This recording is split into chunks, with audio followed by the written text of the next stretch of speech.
Yeah, you read the title correctly. Tesla Superchargers have a major problem that Tesla actually really needs to get their act together and fix right now. Especially if they're opening this Tesla Supercharger network up to non-Tesla vehicles. So because of that, I gotta harp on them to do this right now, and let's just cue the intro. Side note before we begin, by the way, Volvo, great job, Volvo! You switched to NACS, and by the way, everyone, I think I called it. I knew Volvo was actually looking into it because, seriously, when you took a look at how Volvo was planning on charging their batteries, it just didn't make sense to use CCS because it wasn't possible to do it with CCS. CCS is a 500 amp limitation, and if you want to pull 250 kilowatts on a 400 volt battery pack, you got to pull upwards of 625 amps, and that's a bit of a problem with CCS. So I kind of figured that Volvo was actually in the process of trying to integrate NACS in their vehicles. So yeah, good work, Volvo. Woo! And this does include Polestar too, because Volvo owns Polestar. So yeah, Volvo and Polestar vehicles, they are going to be integrating NACS on the same timeline as GM, Ford, Rivian, and if there's any others that I happen to have forgotten, or if there's any others that join, because from the sounds of it, they're all on the same timeline. News aside, let's now get into the actual video. So as you know, there are other automakers in the process of switching to the NACS connector. They have already communicated with Tesla, and they're working on a plan to, well, get an adapter so that way these current CCS vehicles can use the supercharger network, and then eventually they're going to integrate NACS natively into the vehicle. However, there's actually a very big problem with Tesla superchargers that is actually slowing other automakers to transition to NACS. Now, I would like to point out that it's a little bit of an excuse for those automakers because there is actually a solution that Tesla doesn't need to work on. Actually, other third-party charging hardware providers are in the process of working on this already. But there is a very big issue that basically is only limited to any automaker who's making 400 volt class EVs to only switching to NACS at this point. Ford, their EV architecture is on the 400 volt class. Same with GM, although due to GM's amazing ability to do some magic with the battery pack and actually get it to change its voltage from the 400 volt class to the 800 volt class, that's quite impressive, GM. Not gonna lie. All of these automakers who have currently switched to NACS, they are all on the 400 volt architecture. And yet, for the most part, that's fine because Tesla superchargers here in North America, they're rated up to 500 volts, so that's not an issue. But that is causing an issue for others who are looking into it. Like, I'm going to mention Hyundai. Hyundai has publicly stated that they are actually looking into using NACS. They want to do it, but they're hesitant. And personally, I perfectly understand why Hyundai and Kia, I understand why they are hesitant to switch to NACS. It's not their fault. It's because Hyundai and Kia's eGMP platform, that's an 800 volt class architecture. And that causes a lot of complications at Tesla superchargers because right now, the current supercharger network, even current V3s, in Europe, this is a different story. V3s in Europe can actually charge 800 volt class vehicles because they're rated up to 1000 volts for some reason in Europe. Meanwhile, here in the US, they're rated up to 500 volts. Yeah, that's a little weird if I'm being honest, but okay. Point is, we got a big voltage problem. The charger is not able to match pack voltage. I can understand why Hyundai and Kia, I understand why they're hesitant in terms of trying to switch to NACS because at the moment, the biggest appeal to switching to NACS at the moment is, well, you get access to the supercharger network. I assume that's the biggest reason why automakers are switching to it. But there's other reasons that I think that these other automakers should be keeping in mind because, yeah, I mean, it'd be nice to have access to the largest, most reliable charging network here in America. But there is something that I do want to point out, and it's that Tesla superchargers are eventually no longer going to be the most reliable network in America. Well, at least not the only one anymore. And that's because these other automakers seem to have been missing out on the news that we're getting actual proven hardware technology from Europe. I'm talking about Kempower, Alpitronic, Tritium's higher power units. We've got so many Tritium 50 kilowatt units here, but we don't have any of their big boy units yet. Tritium's finally getting to work on sending their big boy units to the US. So combined with the reliable hardware providers of Kempower, Alpitronic, Tritium, this is only finally going to give Tesla some real competition. Electrify America, who who knows, maybe they might decide to raise their budget in terms of purchasing hardware instead of constantly going for SK Signet, which, oh my goodness, their hardware is so bad. And yet they're on their third contract with Signet? What? So who knows? Maybe Electrify America, if they get smart. I mean, keep in mind, Electrify America is owned by the same group that owns the Ionity charging network, and Ionity uses tritium units, and they seem to be doing pretty well over there, actually. And then, of course, we got the other Chempower and Alpitronic units coming here as well. So there's reliable hardware coming here to the US, and the best thing about this reliable hardware coming to the US, these hardware providers are promising they are going to add a NACS option. Actually, in Texas, believe it or not, as well as a couple other states I can't name off the top of my head, Texas has actually mandated in their NEVI guidelines that in order to get funding from the government to put in chargers and such, not only do they require the same guidelines as the, well, federal guidelines as well, but they're adding the guideline that it also has to include the NACS connector, which is only adding an additional benefit. So that's just a combination of two things that should also really help convince Hyundai and Kia, as well as any other 800 volt class vehicle, to switch to NACS. NACS is capable of the 1000 volt architecture, by the way. I hate seeing online how everyone acts like, NACS isn't capable of 1000 volts. Dude, are you stupid? Tesla literally stated in their CAD designs that yes, it can do 1000 volts. In fact, Cybertruck is riding on the 800 volt architecture. Guys, I know you're gonna say that the pack voltage is around 1000 volts. Yes, true. But when it comes to classifying vehicles, it's technically in the 800 volt class. So gotta throw that correction out there, guys. Yes, it's around 1000 volts, just like the Lucid Air is at a really high pack voltage, it's like mid-high 900s or something like that. They still fall under 800 volt class. So yeah, Tesla Cybertruck, they are of course going to use the NACS connector because, well, they developed it, of course, and it is clearly the best connector ever designed. Yeah, everyone, that's only proving you wrong that NACS being a 500 volt standard. I think the reason why this misconception keeps going around is because the charging hardware here in the US is only rated for up to 500 volts. But guys, that's just the charging hardware. The actual connector itself can do 1000 volts. That argument about switching to NACS is debunked. Don't know what to tell you. Yeah, this is,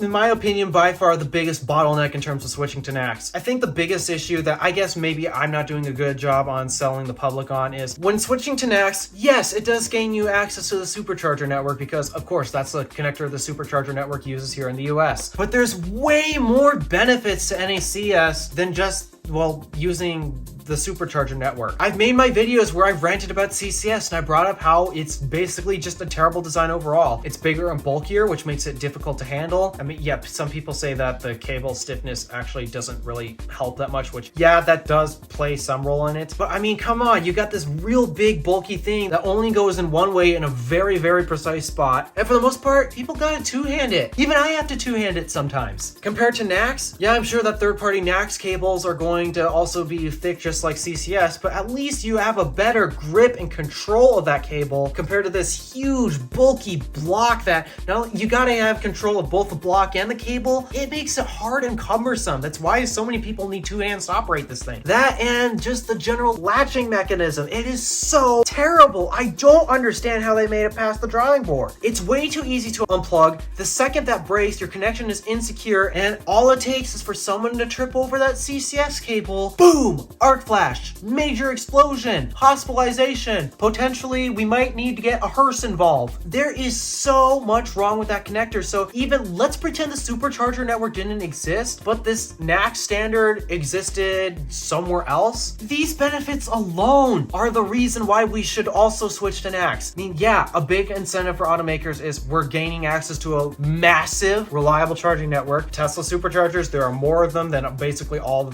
the third-party chargers combined. And there are more vehicles that support NACS natively right now, and that number is only going to continue as of 2025. There's literally no disadvantages to switching to NACS. When you combine the benefits of just using NACS over CCS in general, when you compare the two cables separately, and then also the better cable also happens to be paired with the charging network. So this is the biggest thing that I actually am really trying to pressure the 800 volt class to do. Yes, as of right now, Tesla Superchargers are are not exactly 800 volt class friendly at the moment. V4 is going to fix this, and I am strongly also pressuring Tesla to update their V3 hardware to support the 800 volt class, just like they do in Europe. If they can do it in Europe, I'm pretty sure all they have to do is reconfigure some wiring to boost the voltage somehow. At least that's what I'm told by a couple engineers on the internet that happen to have any knowledge on how these supercharger cabinets work. So from what I hear, I think it's simple, especially when it comes to Tesla. You know Tesla. The best part is no part, is they're saying. So of course they're going to have the simplest design possible. So yeah, I am strongly going to urge Tesla to actually get out to all of their V3 stations if possible and update them to support the 800 volt class vehicles. So that way it just does convince these stragglers who are still not switching to NACS yet. Tesla, get on it. At this point, you really want to accelerate the transition to sustainable energy. Some brands aren't going to make the switch if they can't use your network, and like that's the biggest reason why brands want to switch to NACS right now. It's because they want access to your network natively, not via adapters, because obviously that's a terrible experience. So Tesla, I am positive if you were to update the V3 supercharging architecture, you're basically going to convince the rest of the industry to support NACS here in the US market. So you should do that, especially because there are some brands out there like, oh, Lucid. By the way, Lucid, bad move, extremely bad move. I hope that Lucid lost a ton of stock to this because they need NACS so much. They need access to the supercharging network, because if they actually had access to the supercharging network, and yeah, I know at the moment it's 500 volt only, but once they get up to 1000 volt, this will solve this problem, especially when V4 rolls around. But ignoring the supercharging network aside, Lucid, there's new hardware coming in from Europe that has been proven and is reliable and does support up to 1000 volts. And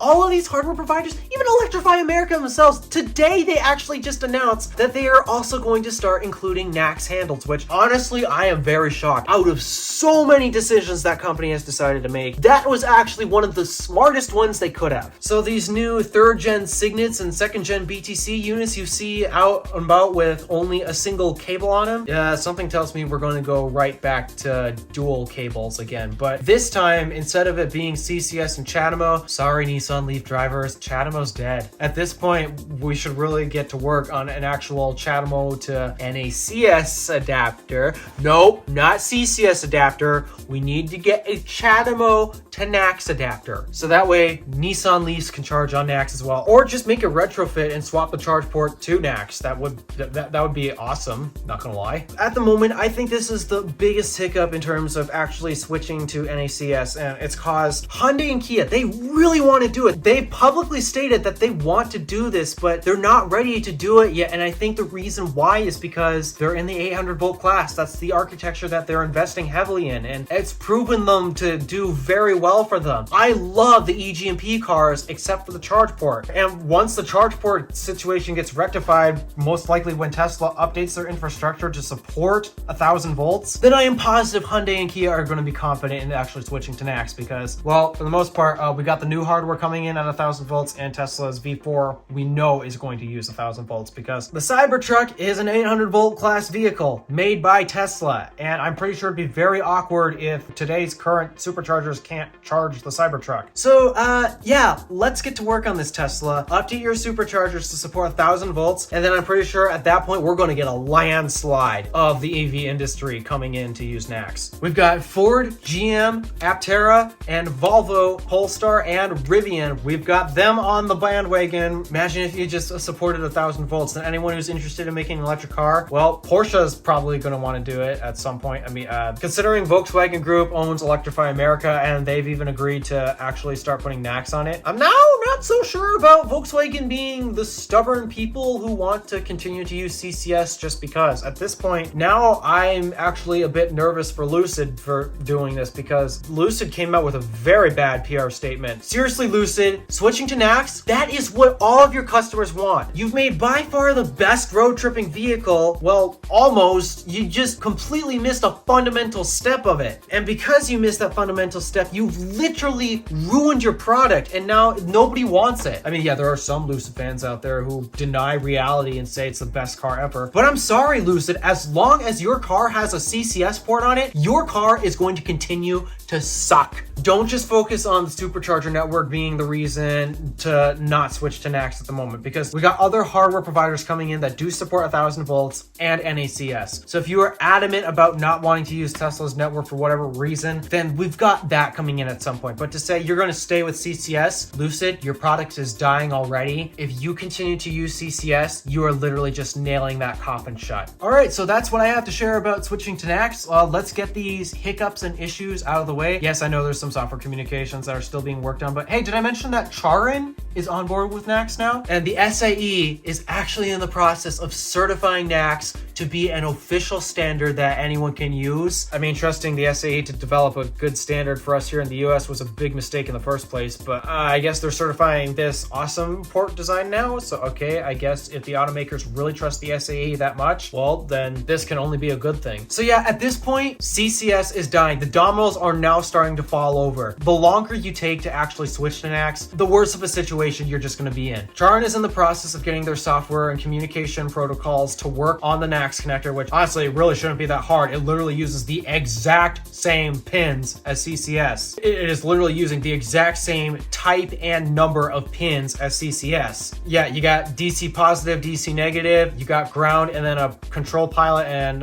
proximity pilot. So yeah, they're literally using the exact same pins. So adapting ISO 15118 over to NACS, that should be easy. It should not be that difficult, actually. Though the only thing they would have to work on is maybe the fact that because NACS has an electronic button instead of that mechanical one, they might have to do a tad bit of tweaking to support NACS's electronic button, which is the best way to unplug the handle ever, because due to the fact that it's electronic, that means it can be deactivated. Therefore, no random yahoos can walk up to your car and unplug it in the middle of the night. Now it can be locked in the car, and you don't have to worry about Joe Schmo walking up to your car and just unplugging it because he hates your face or whatever. Yeah, stuff like that. All right, let's get on the transition. Come on, Tesla, do your work as well as everyone else. Thank you for watching. Do me a favor and interact with the stuff below. My name is DeWolf, Random Alpha, signing out.